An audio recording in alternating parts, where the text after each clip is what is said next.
João 2, 16 e 17. A palavra do Senhor diz assim: aos que vendiam pombas disse: tirem essas coisas daqui, parem de fazer da casa de meu pai um mercado. Os seus discípulos lembraram-se que está escrito: o zelo pela tua casa me consumirá.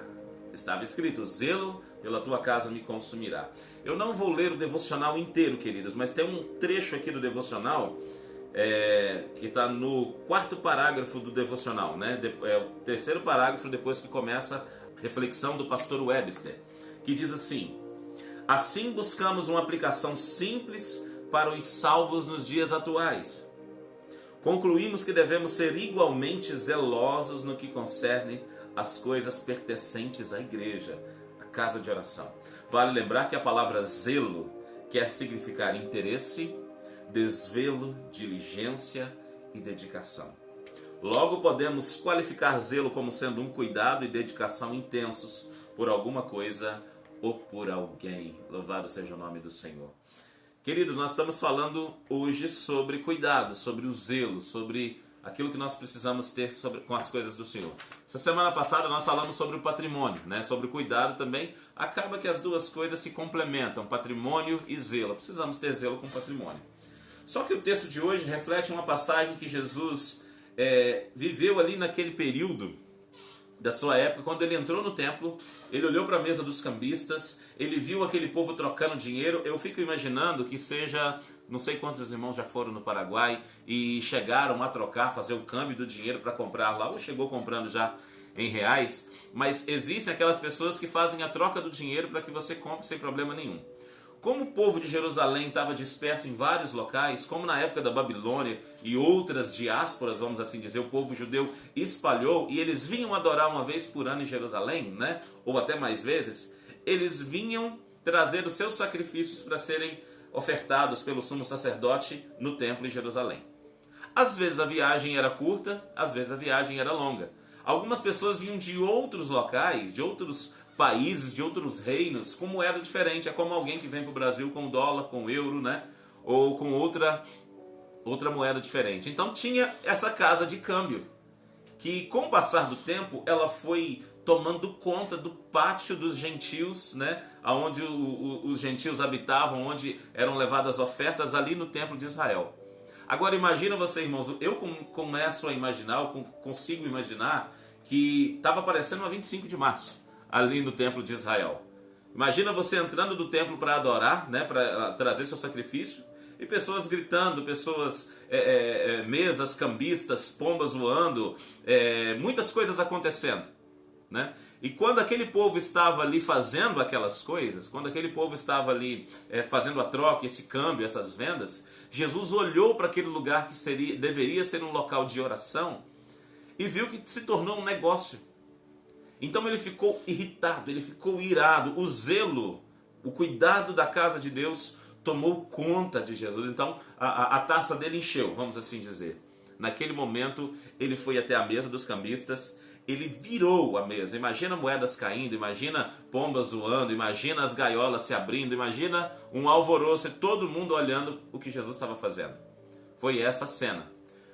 Parece estranho, mas é o que aconteceu, um zelo.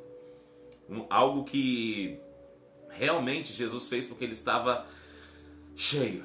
Sabe quando você fica irado de tanto ver injustiça, de tanto ver coisas erradas e você quer tomar uma atitude? Imagina que seja semelhante a essa sensação o que Jesus passou. Mas eu quero ler um texto em Deuteronômio capítulo 14, que os irmãos vão perceber que não era o fato de vender lá do lado de fora, na porta, no pátio dos gentios, os animais que estavam errados, mas o que as pessoas transformaram aquilo. Em Deuteronômio 14, versículo 22 em diante, diz assim, prestem atenção: certamente darás os dízimos de todo o fruto das tuas sementes, amém, que cada ano se recolher do campo, perante o Senhor o teu Deus, no lugar em que ele escolher para ali fazer habitar o seu nome, comereis os dízimos do teu cereal, do teu vinho e do teu azeite, e os primogênitos das tuas vacas e das tuas ovelhas, para que aprendas a temer ao Senhor o teu Deus todos os dias.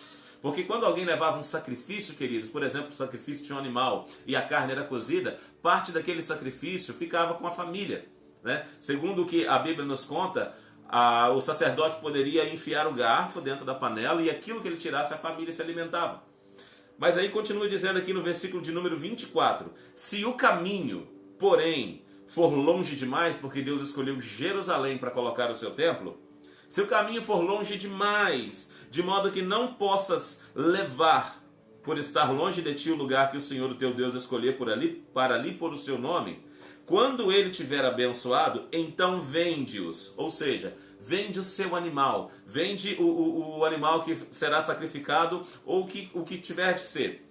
Vende-o e leva o dinheiro na tua mão e vai ao lugar que o Senhor teu Deus escolher. Deuteronômio 14, verso 25. Agora o verso 26. Com esse dinheiro comprarás tudo o que desejares, vacas, ovelhas, ou vinho, ou bebida forte, ou qualquer outra coisa que desejares. Come-o ali perante o Senhor, o teu Deus, e alegra-te, tu e a tua família.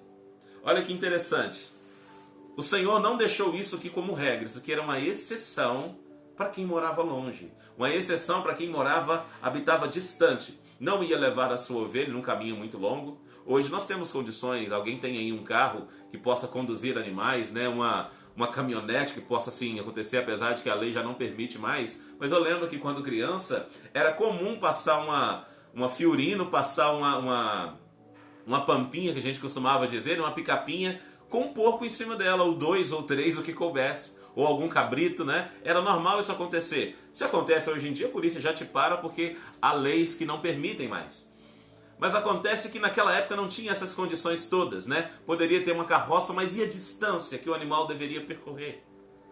Então, o que aconteceu? O Senhor deu uma permissão, ele abriu uma exceção para quem morava muito distante para vender aquilo que seria ofertado, trazer o dinheiro na mão, como está escrito ali, traga na sua mão o dinheiro e compra no local aonde você vai fazer o sacrifício. Não quer dizer dentro do templo, mas para comprar por ali fora. Agora imagina, o povo dentro de Jerusalém, sabendo que vem pessoas de fora o tempo todo para comprar lá. O que eles fizeram? Eles foram entrando dentro do templo aos poucos. Eles foram entrando, quando se percebeu, misturou casa de comércio com casa de Deus, lugar de adoração, casa de oração, com uma 25 de março, vamos assim dizer. O povo fez uma bagunça. Quando nós damos espaço para quem não tem temor, né, fazer as coisas que são espirituais, irmãos, nós permitimos que más intenções acabem tomando conta da igreja. As informações que vai chegando por pessoas que não têm temor, elas começam a se espalhar pela igreja e o temor vai se perdendo.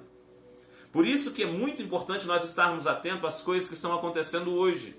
Porque pessoas sem temor a Deus estão tomando conta daquilo que pessoas espirituais deveriam estar tomando conta. Vocês vão entender o que eu quero dizer?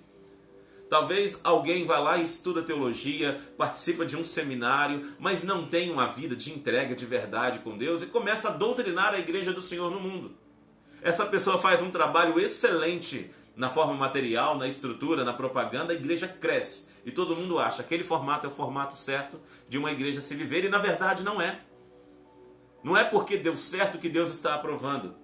Quantas religiões eu vejo lá fora que estão bombando, mas que estão fora da palavra de Deus. Então, aquilo que aparentemente deu certo com o número de pessoas, aquilo que aparentemente certo explodiu, né? Aparentemente explodiu, não quer dizer que Deus está avalizando. Porque a palavra do Senhor diz que muitos são chamados e poucos escolhidos. Ou seja, a perdição, irmãos, terá muito mais pessoas do que pela salvação. Aqueles que andam pelo caminho, pela porta larga, e não escolhem a porta estreita, são muito mais do que aqueles que escolhem a porta estreita. Então não é porque algo está crescendo, algo está bombando, que aquela coisa está correta. Mas também nós não podemos ir por outro extremo, de achar que coisa boa é coisa pequena. Nós precisamos ter um equilíbrio. E claro, todos nós queremos uma igreja cheia. Quem não quer? Nós gostaríamos que a Batista do Sétimo Dia e todas as igrejas que pregam a palavra de Deus de forma correta estejam abarrotadas. Nós gostaríamos sim de ver em cada rua mais igrejas do que bares. Se possível, nenhum bar cheio de igrejas. mas nós queremos que a palavra do Senhor seja pregada da forma com que a Bíblia nos pede. Porque uma mensagem errada, quando ela tem poder de ser espalhada no meio das pessoas, essa informação que é espalhada, ela destrói doutrinas perfeitas do Senhor. Tem uma frase do Winston Churchill que diz que não existe opinião pública, né? Não existe opinião pública, o que existe é opinião publicada. Aquilo que é colocado na mídia, as pessoas acreditam. E agora eu não quero entrar no quesito política, né? Não gosto de ficar discutindo nessa área, principalmente se tratando de momentos em que nós estamos aprendendo coisas de Deus. Mas uma informação errada, mesmo dentro da igreja, que é repassada para um grande número de pessoas, pode chegar a destruir uma doutrina da verdade que há muito tempo está sendo tentada, né, para implantar numa igreja, para trazer transformação para as nossas vidas. Por isso precisamos ter o cuidado. Por isso precisamos analisar aqui, ó. E eu digo para os irmãos, nós não podemos viver a vida apenas ouvindo pessoas. Tudo que eu falo aqui, por favor, analisem dentro da palavra se é verdade. Se não for, olha, descarta. Porque o que realmente vale a pena é tudo que está na palavra do Senhor. Doa o que doer. Jesus derrubou a mesa dos cambistas. Jesus ficou irado. O zelo da casa do Senhor consumiu ele. E ele pecou? Ele não pecou. Jesus fez isso por amor às coisas do Pai. Porque antes que Jesus morresse, aquela ali era a casa literal. Era onde se oferecia sacrifícios ao Pai. A partir da morte de Jesus, o véu do templo se rasgou. Não é mais dentro de uma casa que o sacrifício do Senhor é entregue. Hoje o Senhor espera um sacrifício de coração, um alto sacrifício. Eu sacrificando a minha carnalidade por amor a Ele, mas até aquele momento havia lá dentro do templo, onde estavam vendendo aquelas coisas, o santo lugar, o santo dos santos, o pátio e o santo lugar, o lugar onde as pessoas estavam ali para adorar, o local onde os sacerdotes ofereciam os sacrifícios. Era ali onde Deus ainda falava com o povo. Então Jesus estava com zelo porque a presença do Pai ainda se manifestava dentro daquele local. Hoje nós temos um privilégio e hoje nós precisamos aplicar isso na nossa vida. Eu e você somos a casa do Senhor. Nós não podemos fazer dessa casa de comércio. E como é que eu posso aplicar isso aqui na minha vida? Irmãos, todas as vezes que eu negocio a minha fé, todas as vezes que eu negocio o meu relacionamento com Deus, com coisas supérfluas, com coisas que são perecíveis, que vão ficar nesse mundo, e eu negocio a minha eternidade com este mundo, com os prazeres mundanos, ou eu me vendo por algum preço, eu estou ignorando o preço que Jesus pagou por mim. Então eu estou fazendo dessa casa uma casa de comércio, porque eu estou me prostituindo. A prostituição do nosso corpo, que não tem, nem sempre ela está conectada com conotações sexuais. A prostituição é tudo aquilo que eu deixo de fazer, já que eu sou noiva de Cristo, e começo a me entregar a um outro ser, a um outro amante, ao amante do mundo. Quando eu começo a me entregar, a colocar o meu coração nos prazeres deste mundo, eu estou me vendendo. Por isso eu preciso tomar cuidado. Eu creio que Deus está falando aos nossos corações para que nós possamos ter zelo com as coisas do Senhor, né? Em se tratando do zelo com a casa do Senhor, é claro, não é porque o sacrifício foi finalizado em Jesus que nós não precisamos ter zelo com as coisas espirituais. Saibam os irmãos que quando nós entramos dentro da igreja, sentamos num banquinho, ligamos um ar-condicionado ou um ventilador na época do calor, ou nós usamos um microfone para cantar, um instrumento para cantar, todas aquelas coisas ali são frutos de adoração dos irmãos. Ali tem dízimos, ali tem ofertas, ali tem coisas que as pessoas trouxeram de todo o seu coração, então tudo aquilo ali é do Senhor, pertence ao Senhor e faz parte dos dízimos e ofertas dos nossos irmãos. Então nós precisamos ter todo zelo com isso, porque nós estamos mexendo com a adoração das pessoas. E com a adoração de Deus que as pessoas deram, irmãos, eu não posso fazer qualquer coisa. Eu preciso ter zelo, eu preciso ter cuidado. Isso é a minha honra diante do meu Deus.